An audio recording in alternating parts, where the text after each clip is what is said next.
Well, here with me is Labour's Deputy Leader, Angela Rayner. A very good morning to you. And obviously we'll analyse all the results in a moment, but I wonder if you can react, first of all, to what Johnny Mercer said in this studio a little bit earlier on, likening Keir Mather, who's just won for Labour in Selby, to one of the Inbetweeners. What do you make of that?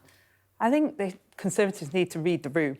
I mean, they've just had, two historic defeats, and they narrowly, we just narrowly missed getting Uxbridge as well. But it wasn't a resounding victory for them either. So to name-call newly elected members of Parliament, I think just shows the contempt they've got, not only for the elected member, but for the voters, really. And it doesn't surprise me that Selby have historically got rid of the Conservatives in this by-election and voted for Labour.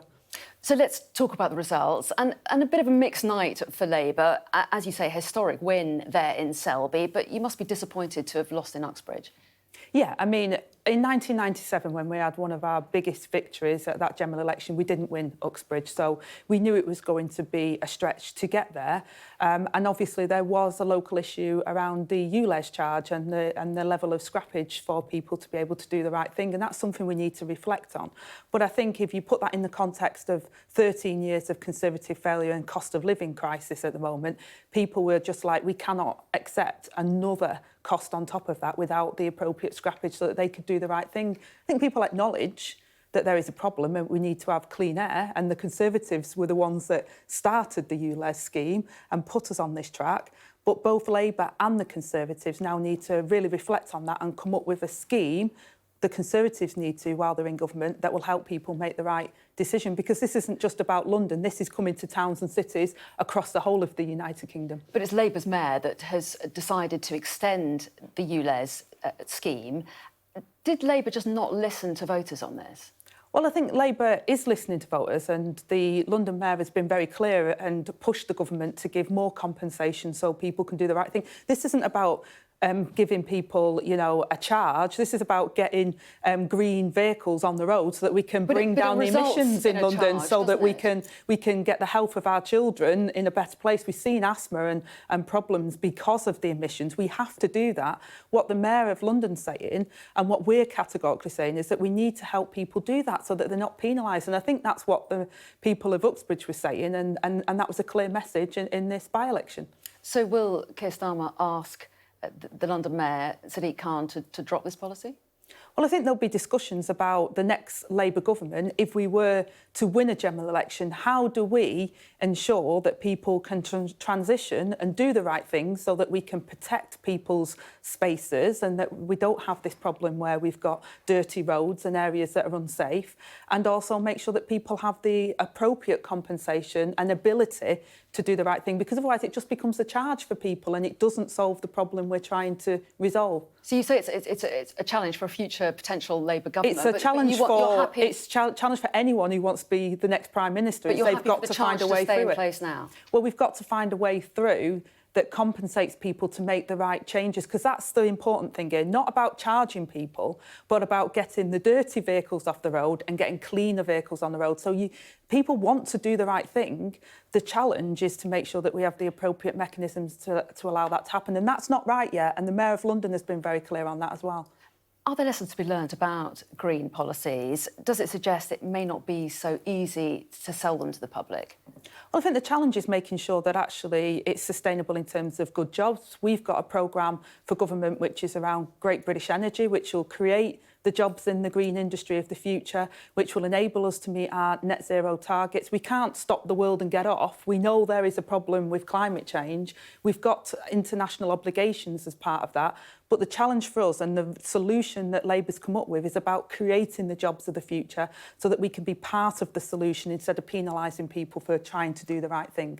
How concerned are you, though, to lose Uxbridge? I mean, I know that it's difficult to draw conclusions from a by-election about what would happen in a general election, but you do need to win seats like that if you are going to win a majority at the general election. I mean, if you look at the result in Selby, I mean, it's pretty clear that that was a historic win for us and very significant. So it shows that we can win in places that we've never won before, and that we are getting that message over.